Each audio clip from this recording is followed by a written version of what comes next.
what do I really want to do? What do I want my impact to be? And I started thinking about my family. So I don't have children, but I have nieces and nephews. And, at the time, my grandparents and my mom was still living. And I said, what could I really do if I really want to be impactful?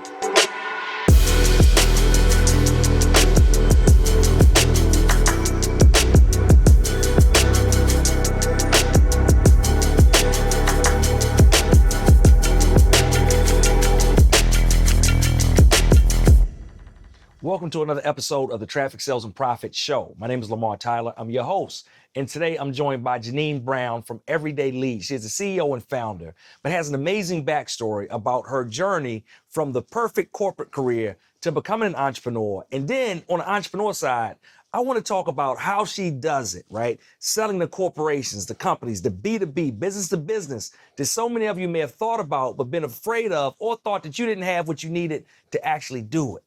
But we're about to find out. What's going on, Jeannine? Hey, so good to be here. Yeah, and thank you for being on. I'm excited to have you here. I am honored to be asked. I feel like I made it, Lamar. I have made it. So if nobody knows, I'm telling you today, I made it. Right, there we go, right. I feel like this is going to be our most popular episode ever. I'm speaking it into existence. I love it.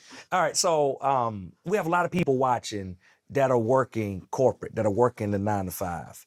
And sometimes I know one of the barriers or hurdles is the further you get up, the harder you may think it is to leave, right? Mm-hmm. And a lot of times, even the people around you are like, you must be crazy. Like, I thought that's what the goal was. You get closer to the goal and things change.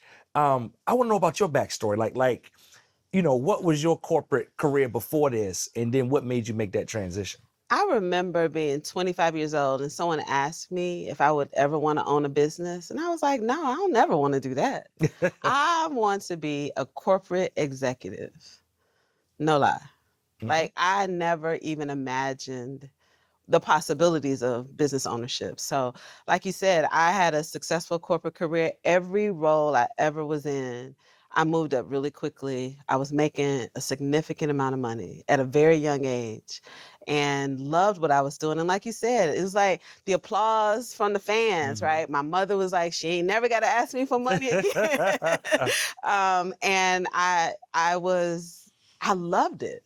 I really loved wearing the suits, the heels, being in the meetings, sitting at the tables, and I never imagined myself doing anything else. And so I was on a fast track to make partner at Deloitte and had significant amount of support and sponsorship. Was on all the right clients, the best clients. I was the go-to person. Accounting. This is an accounting. And for people that don't know, Deloitte is if you want to be if you want to be an accountant, it's one of the that's one of your wish lists that yes. Hey, I would like to work for Deloitte one day. Yes, right? I want to work for Deloitte. And even my professors was like, Jeannine is at Deloitte. She's doing this, right? I would meet students at conferences in the accounting and finance space, and it was like, oh, you're Jeannine Brown? Dr. So-and-so talks about you all the time. So when you think about making it in your corporate career, right? I had a brand and celebrity in a corporate career. And I will say this, I think there are a lot of people who do need to work for companies. Mm-hmm. Entrepreneurship isn't for everybody. Correct. But I think if you can be a really good employee, I think your success you probably can speak to this, right? If you were really good as an employee, strategic and coming up with ideas and quick to solve problems, you probably will make a good business owner. Yeah, I tell people all the time, it's one of my favorite sayings, is that A players are A players. And a lot of people think I can be a C player at work. And then I'm gonna start my own thing and be an A player over there. You're gonna be an F player in your own thing. Hey, somebody make a note of that. My new thing is A players are A players and C players are F players when they become entrepreneurs. But that's good because in corporate, there are like so many rails around you to kind of keep you on track. Mm-hmm. So much support, so many systems. But when you're entrepreneurship, you just out in these streets. You got to create that thing on your own. And I think I didn't really even know a lot of true business owners, right? When I heard entrepreneurship, I heard struggle, but like real business owners. And then I probably also thought they were different than anything that I could do. But what I did know was a lot of people who was really successful in their careers. And I had all these successful friends, right? So most of my friends were either accountants or attorneys, a few doctors, right? So they were what back in the day we used to call the cream of the crop, right? Mm-hmm. They were very fortunate to go down this path, but they were good. And so I wanted to be in that space where they were. And it was a lot of prestige, right? To be saying, oh, I work on Delta, I work on Coca-Cola, I work, I'm doing work for Procter and Gamble. I'm flying back and forth to New York and California Yeah. and all of these things, right?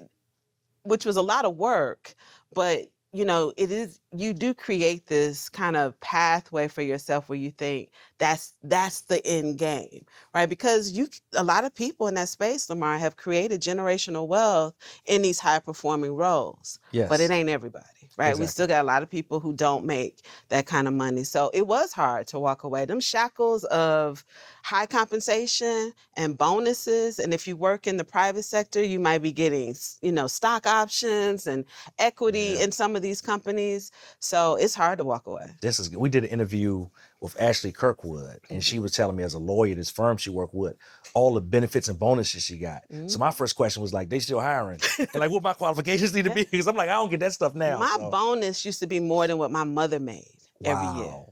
Right? Wow. You can walk away. Some people, and if you're on the sales side, you might be getting a 6-figure bonus. You could be making $75,000 as a base for a salary, but your bonus is $120,000, $150,000 a year. And if you're in finance, it could be a $200,000 bonus. There are people walking around right now that you don't even know are millionaires because their bonuses are putting them over the top.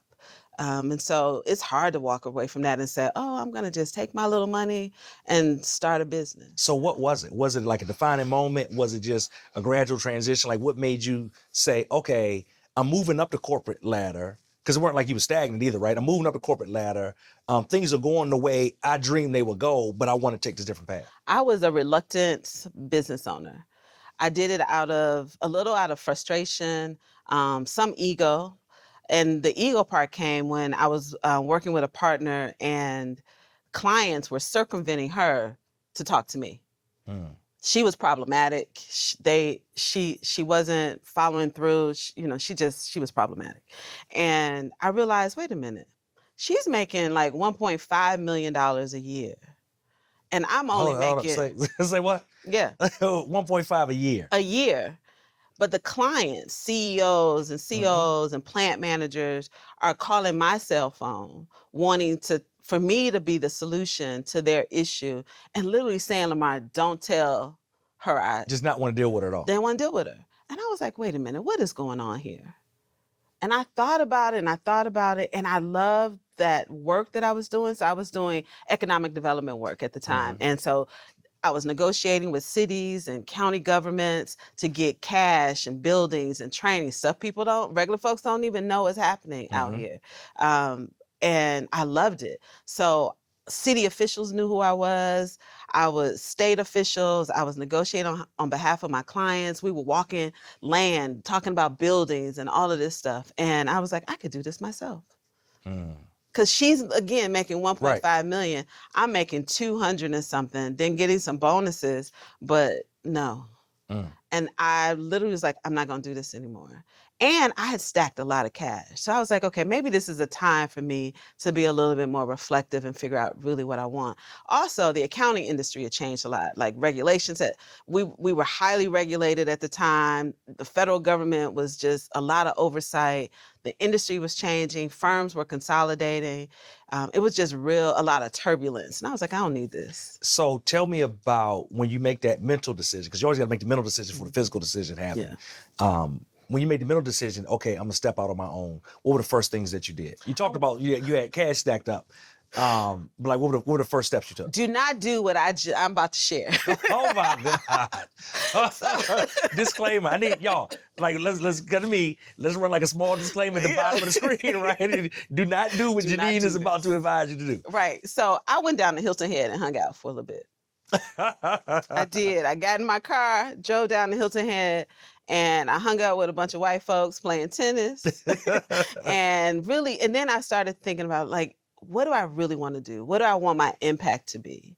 And I started thinking about my family. So I don't have children, but I have nieces and nephews. And, at the time, my grandparents and my mom was still living. And I said, what could I really do if I really want to be impactful? I actually started interviewing at competing firms. And the partners at those firms kept telling me, Jeannine, you ain't gonna stay here long. You don't want to work for nobody. Like, you can do this on your own. They saw it in you. They wouldn't even hire me. They would not give me a job. And so I put a strategy together. And what I did was I stayed in the space that I was an expert in. And I started doing economic development on my own. And it was hard at first. The first 6 months, I was doing stuff for nonprofits and things like that. Ain't no money there. And I like money. And I ended up negotiating with a manufacturing company here in Norcross, and I got a $500,000 engagement with them. It was $500,000 every year for 5 years. Wow. Yeah. Wow. Plus, we would do like this calculation where that would be our base, and depending on how many incentives we got based on cash and all this stuff, then we get bonuses on top of that. So I stayed in the space that I was an expert in. So there was no overhead for me because it was consultative, and I started working out of my home. Most of my clients, we had office space in their buildings. So we negotiated that. If you need us there. And it was great because we were working so close with the executives in the organization. Even when we traveled to their other locations, we were on the company's private jet. You know, I was living life even better than I was then. But I think the plan for me was staying in a space that I had expertise in, I had a network in, I had proven qualifications, and that worked. I would say, but I did it without a plan, and I don't advise that to anybody. Fortunately, I was able to rev up really quickly. Anything you would change about that time? Yeah, I would have had a better plan.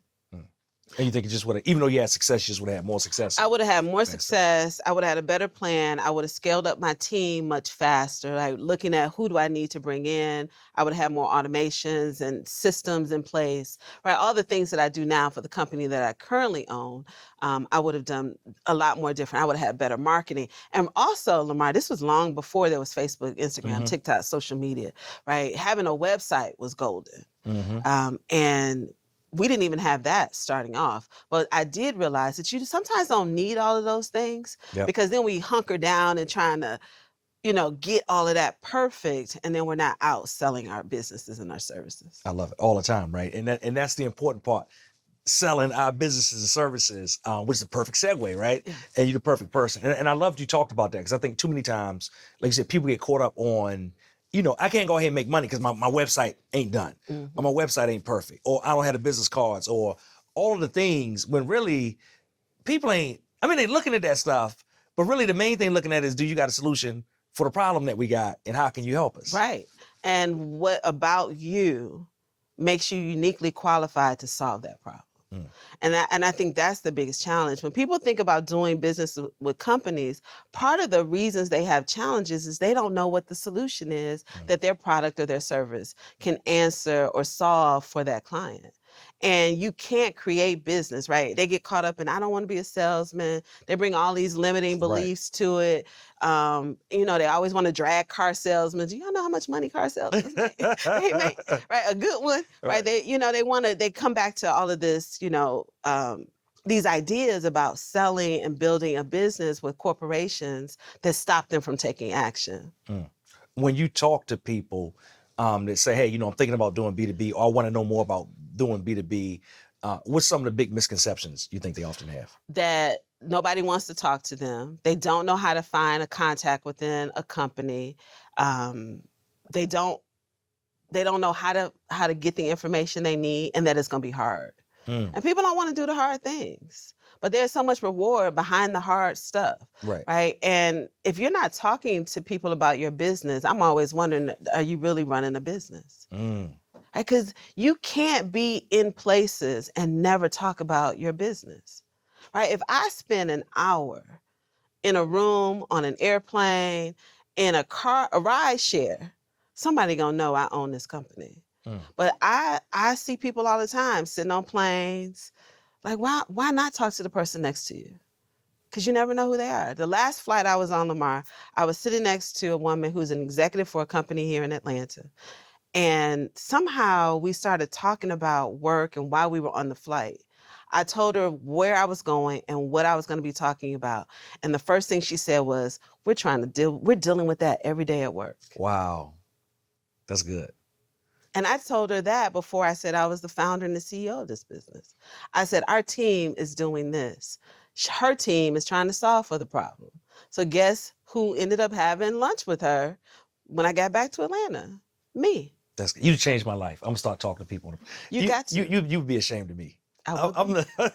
I'm the dude in the window With your eyes closed. Sleep like as soon as that thing take off. I'm missing money on the plane. You missing money on and I'm on plane. planes all the time. You missing money on the flight. Mm. And especially if you sitting in the front half of the plane. Yeah. That's where all the business It's classy in the front half. It is. You know what I'm saying? They give you glassware. I was about to make a few slanderous claims against certain airlines, but just in case one want to sponsor the show one time, I'm gonna keep it clean. I'm gonna keep it clean. Y'all had to guess who I'm thinking about. Yeah, but talk to people about your business wherever you are. That's good. So, so I know a lot of times, people think one of the things I hear is they think it's so different. And it's people that successfully sell to consumers all the time, but they just I think it's this fear around selling to corporations. And I'm always saying, well, corporations made up of people too, right? Yeah. So do you? And they get paid to solve problems. Think about that. If you're on the other end of the phone, no matter where you sit, HR, sales, operations, accounting, finance, your job, they hired you to be a problem solver, right? You're evaluating. Your goals are success-based goals to solve problems for organizations. So what we do is provide training, executive coaching, and DEI strategies to companies. And if I'm talking to someone in L&D and they're telling me, oh, we can design that ourselves. We have a team of facilitators, a team of content designers. I tell them all the time why we do it better. But I tell them in a way like, hey, well, we can help you do it better. We can help you solve problems faster for your clients. One, it's 5 of y'all, and y'all have 25,000 employees all across the world. There's no way you can do it because they're quick to tell you, "Oh, we can do it ourselves." Yeah. So it's kind of just making them aware without making them feel bad. It sounds like a dance, right? Like making them aware without making them feel bad, and then showing that you got a better solution. Yeah. That can make them more successful. To make them more successful, and part of that is you got to understand who you're talking to on the phone. And I think a lot of times that requires slowing down. It requires a little research. It requires relationship building. And I think that's the big part that a lot of people are afraid of. They was like, I don't know how to talk to these people. But like you said, they're just regular people too, trying to keep their jobs and come up with solutions for organizations that will help them get to their ultimate goal is to be what? Profitable. That's good. So you talked about people not knowing who to talk to, right? Who should I talk to? Who's the position? Who the person? How do I get in contact with them? Like if somebody's watching, they're running those same type of things. Like, what's the path they should look at, or what are the things they should be doing to try to find out the right person they need to talk to inside these companies? So there's a combination of things. Free, go to LinkedIn. If you're not building your relationships with people on LinkedIn, I think that's a key. I know a lot of people have a lot of different ideas about what LinkedIn is and how to use it, but people are there. They tell you their name. They tell you the company that they work for, right? And it's really easy to find how to get in touch with them. You can call reception and just ask for them, that you're going to get patched through. Nobody's going to say, well, who are you? Why do you need to talk to them? That receptionist is going to say, oh, one moment, please, and pass you right onto that person's phone.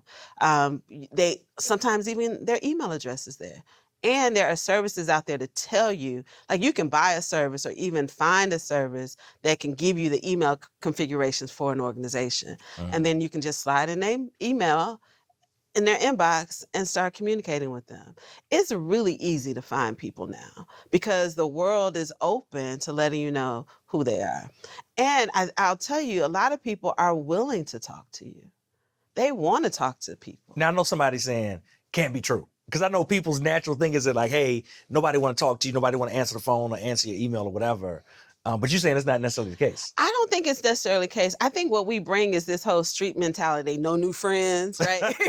We're like, no new friends. But no, I think people do. They want to be able to share what their companies are up to. Now, some people get a lot of calls. And I think you need to be realistic about who you should be targeting. Everybody wants those big brand names, but there are organizations whose names you don't know. that could use your products and services. They have budgets too. Like we all want to work for the Deltas, the Coca-Colas, all Yeah. these, the UPS, all of these big brands that are in Atlanta that I've just named. Like everybody wants to work for them. So they might be getting a lot of calls. They might have a tighter screening process. It might be harder to get those people on the phone or to respond to your emails. But that second tier of companies, because there are millions of companies in That's this a good point. in the United States. And I was imagine on the tier down, it's probably easier to get to top people. Yeah. Than like you ain't talking to CEO of Coke. I don't care. Yeah, it's gonna be hard. How many calls or whatever, but you might be able to land on the desk of a CEO of one of these like mid-tier companies, or at least like somebody in leadership. Yeah, let me tell you something else. You just Hey, if you're listening, I want you to think about this. Our community needs you. So if I need you to grow your business, it's only one way for you to do it and make it happen, and that is with TSP Propel. TSP Propel is like Netflix for Black entrepreneurs. It's a go-at-your-own pace, self-study system of over 50 plus courses. In addition, we give you resources and templates to execute faster. And we're going to do monthly calls with my coaches to make sure you get everything you need and get your questions answered. For more information, visit www.tspropel.com. saying you might not get to the CEO of Coca-Cola. The CFO of Coca-Cola was my mentor. Kathy Waller, before she retired, and I still have a relationship with her. Still call her. How did I meet Kathy Waller? I met Kathy Waller through a professional association, the National Association of Black Accountants, that I was a member of since I was a student. This is what people don't do. They don't network. They don't join professional organizations where their ideal client is. Right? You got to be out here sometimes in the streets building these relationships with people in environments where there's not so much pressure, where you're sitting next to them in a meeting, you're sitting next to them at dinner, you're having drinks with them at a reception. That's really how I built my network. And it sounds like nurturing it too, right? And like nurturing you said, like, hey, over the years, not just like, hey, what can you do for me right now? Oh, nothing, throw you away, but the continuation of nurturing that down the line and staying connected. So I can pick up the phone and call someone like her or other executives that I know. Maybe I'm not doing business with them, but I could say, hey, who do you know? Do you know anybody? This is what our company's doing. I'm trying to get in this organization. Do you know someone? One of my close girlfriends is an executive with the New York Times. And people's like, why is she doing business with them? Because I don't really want to. But her network, I want. So I spend time with her like, hey, let's talk about these other companies. Do you know anybody here at these organizations in New York? Because I want to get into doing more business here. So sometimes you might not want to work at your friend's company, right? You want to keep that relationship a little sacred, even if you do good work, right? Because anything could happen. Right. But she knows other people. She knows other CHROs. She knows other people that I can talk to. So, Good. And you can't get referrals if you don't know nobody. That's true. So let's talk about the actual sales portion. Okay. So we got the lead, we find people, we connect through LinkedIn, network and relationships, whatever it may be, right? Warm referrals. Like what does the sales structure normally look like if I'm trying to sell to companies and corporations? So there's a lot of ways to do that. So you got to, one, understand your customer journey, right? So when you're bringing someone into your organization, your product or your service, what are they going to experience and what services do you have when you bring them in? You got to know at what point they're coming in. So like I said, we have 3 services that we offer. We want to be able to make sure our clients we can touch our clients with all 3 services. Okay. Not just one. And we had a bad habit of only doing this one thing. So we only do executive coaching, but we're not talking to people about training. So the first thing we had to do is really get clear about how a company can walk through all of our services annually, year after year after year, right? So we can touch the entire ecosystem of their organization. So that's the first part of the sales structure is understanding what your business can do and how your customer is going to experience it. Sure. The second part is getting them on the phone or getting an in-person meeting, and you have to be a good question asker and a good question listener too. I was say listening too, right? Right. Yep. So you got to be able to ask good questions and be able to listen. And I don't think people build those skills. That's the sales process. That's Asking great questions and listening so that you can slide in and say, well, we can solve that problem for you. And this is how we'll do it. And there's some key questions that you have to know how to ask so that you can provide. So one, you can get the information from people. A lot of people think you got to do a lot of small talk. You got to ask about the weather. Don't nobody want to talk to you about that because you have a limited amount of time, 30 minutes at the most for most of these meetings, even in person. And so you want to maximize that time in that sales process. And then, like I said, there's some key questions that you want to be able to ask people. And I have categories for them to make sure that in that sales process, you're talking people to the point where you can sell them something. So really just kind of those questions, what bring up not just the answers you need, but kind of, I'm assuming like bring up what inside of them? So it brings up the answers you need, Okay. basically. So one of the questions is a situational question. So you're sitting down and I'm like, Lamar, you know, it's great to be here. I know you have an amazing staff and they are performing well. But if there is something about their performance, what else do you think they would need to take them to another level? Right. So then you're going to tell me the situation that you're dealing with. But yeah, we do have this great team. We got some people who are really experienced, some that are, you know, early in their career. And I really want to get those early career people working a lot more independently, right? So you're telling me the situation in your organization. And then I might come back to you with another question, right? You've given me all this information. And that's why listening is really important. And you don't want to jump on and say, oh, I got a solution for that. People do that all the time. And typically when they do that, what are they? They wrong. Yeah, exactly. They come to the wrong conclusion because they're trying to come to a conclusion really quickly. Yeah. Right. So then my next question would be to someone is like, well, clarify that for me, right? A clarifying question. So I would repeat back to you what you said, and I would say, well, can you provide me a little bit more information about that? What kind of things do you think they will need to get them to the next level? And then you start rattling off things. Oh, I think if we can help them be a little bit more polished in their communication, if we could get them to be better problem solvers, right? So now you're telling me technical things they need related to their development, right? It's so easy.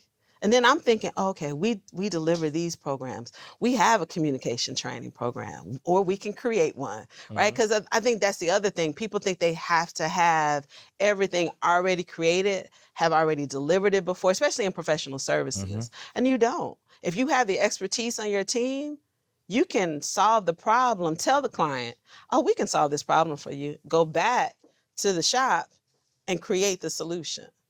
So those are some of the ways I think that makes it really easy, but people don't have questions that they know how to ask. I love it. What would you say, and I know it depends, right? But on average, selling a corporate, like what do your sales timelines look like? Because I know a lot of times, you know, if we go on direct to consumer, you know, we might just find somebody on the street and sell something directly to them, but we're making way less money. So with these, you know, bigger contracts, what does that sales timeline look like?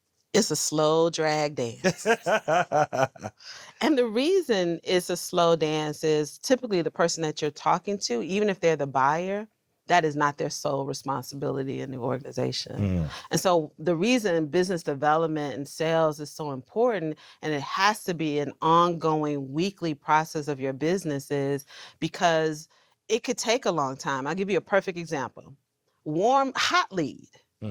Somebody I know, I have known him for years. We were at a conference in Orlando, sitting at the bar, having a drink. He says, hey, Jeannine, these are some of the things that we want to do next year.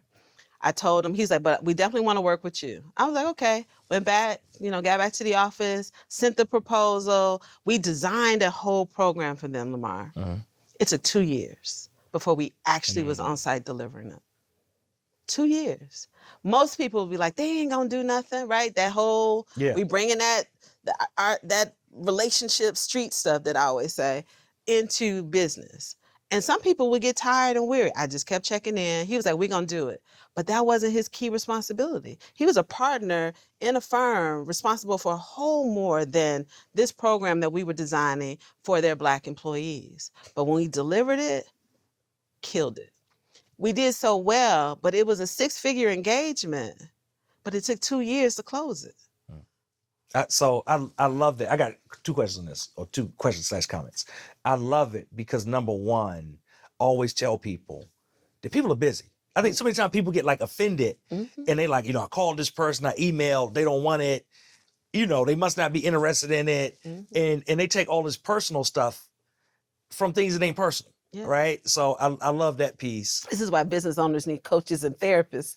Right. It just be way too much emotion in business. Way too much. That's a whole other episode. Way too much emotion in business. But I love that piece because like you said, like people literally are busy, and if that's not his priority, it may be something he has all intent on when to get done. Yeah. But it could be other fires that come up that weren't even there that night at the bar. It could be other things happening. It could be, hey, this is one of the priorities, but it's priority 6 out of 10. Yeah. And I got to do these first 5 first. So I love it. Now, And the business might have changed. They may have That too. lost clients. The economy could change. So many factors that we are not aware of. But that's, I think, also the responsibility of the business owners for you to know what's going on with your clients, what's happening in their industry, what's happening with them specifically. Because if you don't, then you're not staying on top of how they do business. And so when you do reach out, you can't even address the issue that's causing their delay. that's good. Now, in that process, like I said, 2-year span, what does your follow-up look like? Because I know a lot of people say, well, I want to follow up. I don't want to be pushy. So like, what does your follow-up look like? So it's a combination of things. And typically it doesn't take 2 years, but Yeah. that's a case that could happen again. So typically it's phone calls and emails, just checking in, providing information, trying to get them on a call. But it's continuous, it's routine, right? So we'll say, and it's not every week. It's enough so that they know that we are still thinking about them. We haven't dropped the ball. Sometimes I'll resend the proposal that we shared. So it's a combination of phone calls and emails, and even a dinner if we're in the same city, or if I'm going to be in the city that they're in, letting them know, hey, I'm going to be in DC. I want to get on your calendar. I'm a reach out. I've reached out to you, but I'm also reach out to your administrative assistant. We also it's important to know who their support staff is, and also building a relationship with that person. So with that particular client, I did all of those things. And then saw him at a conference, and we sat down and talked about it again. He told me what was going on. He was like, well, send me a message in 2 weeks. I went ahead and wrote the message that day, timed it, right? Scheduled it to go That's out. good. I think those are the things that make it easy for you, right? Keep you organized, but don't give up until they absolutely say, we're not going to work with you. We cannot work with you. We've abandoned this idea. That's good. I tell people all the time as well, I actually love it when people follow up with me. Because most of the time I'm just like doing a million things. Like I said, it's things I'm genuinely interested in person and buying or whatever like that. And when they follow up, I love it because it's just that constant reminder, like, hey, we got to get this thing done. This is so good. All right. What other pieces of the sales process should people know about or kind of be focused on? So I think knowing when you're going from like the question that we talked about. So we got these situational questions, clarifying questions, consequence questions, outcome questions. I call problem and probing questions, like what is the real problem, and then transition. And so when I get to the point where I'm looking to transition from my questioning and being more of a consultant that's listening, I'm ready to start figuring out how do we get closer to close. So you've listened to your client, you understand what their problems are. So let's transition into me telling you how we can help you solve those problems, right? And I use a combination of experiences and solutions that we provided for other companies that are similar, not the same, because everybody thinks that their situation is different. Even in the same industries. They think that my employees are different.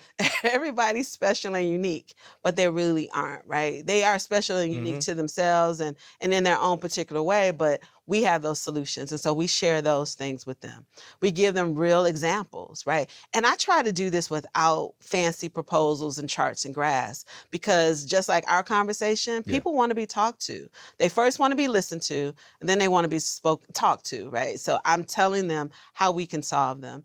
And I give them clear examples and things that we've heard from other employers and what their employees have said after they've experienced our solutions. And so then that's where I'm really in the sales process. It's just like when you go out and buy a car. They're going to listen to what you want, and then as soon as you slide into them bucket seats, what happens? They're gonna tell you this is how you gonna feel riding in this car every day, the reliability of it. And so I'm giving them all the benefits of working with us, because there's a lot of people out here that think they're doing exactly what we're doing. But we prove to them every day, starting in the sales process, why their experience with us is gonna be different. That's good. We know your employees because we were them, right? I used to work in public accounting. So that's the other part. And then we get to the close. I try to close as quickly as possible. Now, the close might not necessarily mean that I'm going to send them a contract. The close is getting a commitment. A commitment that we will have either another conversation about this and bring other stakeholders within our organization in to talk about it, or the close is we are going to sign a contract. We just need to work out the details a little bit more. Who we want to train, who we want to coach, what strategies do we really want to address in our organization, and then it's time to deliver. So it's not as cumbersome as people think it is. It's just a matter of, one, doing that initial research. Who are your client? Who's the client, the potential client or the prospect, who the contacts are, and make sure you are talking to either a person who can approve the buying or the buyer. Because a lot of times people talking to people that have no authority. And that's what you got to figure out, who those are. That's good. When they're talking to these business corporations, what should they be looking at to help overcome objections? Ooh. Because I'm sure you hear it a lot of time, right? It's not in the budget right now, or, you know.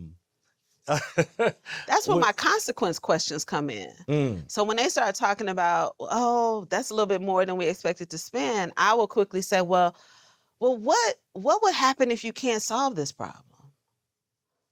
And then they'll start saying, well, if we don't solve this, we're going to keep having turnover at that year, the 2 to 3 year rate, right? Of a person in our organization has been here 2 to 3 years. We're seeing it churn. So, well, what, don't you want to stop that? Don't you want to get them into management so that they'll stay? So I started asking them about the consequences of not solving the problem, right? Why is the fee more important than the outcome? Remember, you said you wanted your outcome to be that. That's why those probing questions and listening is so important, so that you can overcome objections, because they've already told you what the outcome is and why they need to solve the problem. Now you got to ask them, well, what happens if you don't? And that's good, because most people actually don't think that way. They put the upfront expense over top of the opportunity cost. What happens if I don't take this opportunity? And sometimes they need somebody to position that for them.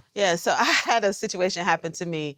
Client I had already delivered for them, and got positive feedback. They want us to come and do some work for their partners. So a partner retreat, 45 partners in the firm, Lamar, 4 women, mostly white and white Hispanics, right? A lot of people don't know it as white, Latinos, Hispanics. So down in South Florida. And we sent our proposal. They said they got proposals from other people. Our proposal was higher. They called and said, had a woman call me.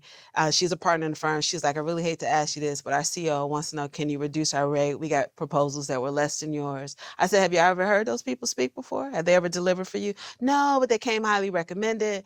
And I said, well, what was the rate that they sent it in? They told me the rate. And then they said, oh, and he also wants to see, do you have like a white man on your staff that can deliver too? Just to be in a room. They just want to make sure that that they're going to listen, right? They're going to take action.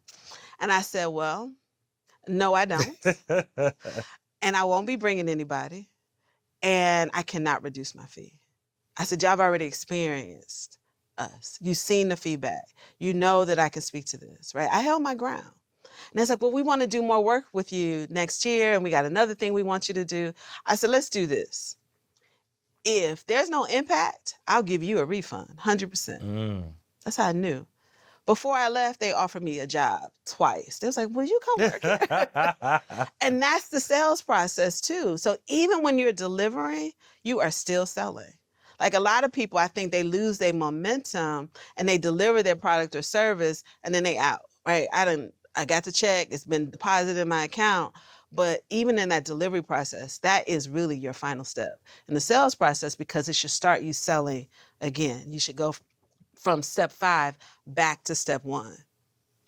So, as you're saying this, I'm just seeing all of the parallels. And I like to point them out because, again, like you said, hey, you go into clients and they're saying like, my thing is different, right? They're in Atlanta, I'm in Chicago, we may have the same type of thing, but it's totally different because it's regional or whatever it is. Like people always think it's different.